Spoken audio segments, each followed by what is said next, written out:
Anthony and Jeannie, it has been more than 4 years since Donald Smith was seen walking out of a Jacksonville Walmart with little 8-year-old Rayne Perrywinkle, who later would be found dead. Today, testimony began in his murder trial. In court today, the state calling its first witness to the stand. That is Cherish's mother, Rayne Perrywinkle. And continuing our team coverage now is Juliet Dreyer, who listened to Rayne Perrywinkle's testimony today. And Juliet, she really went step by step, reliving the last hours of her daughter's life. She did. Rayne Perrywinkle really walked us through the final day of little Cherish's life, how a stranger named Don offered to buy clothes for Cherish and her 2 little sisters, but then just hours later, Don and Cherish were gone. They disappeared, and Rayne would never see her daughter Cherish alive again. He wanted to know how old we were, and then he told me he's 61. Did he tell you his name?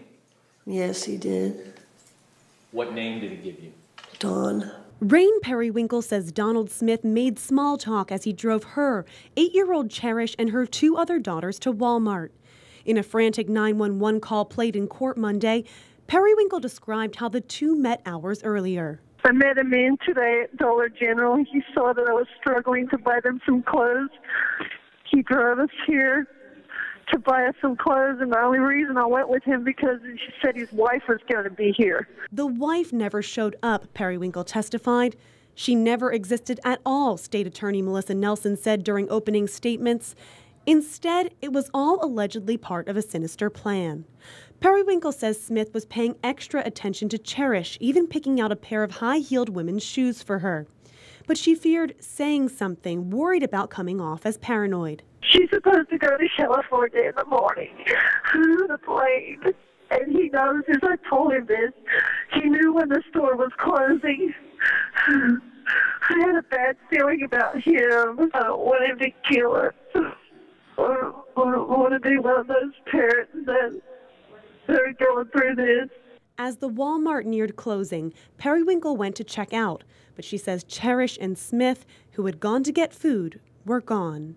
When your daughter followed after this defendant towards McDonald's, was that the last time you ever saw your daughter alive? Yes.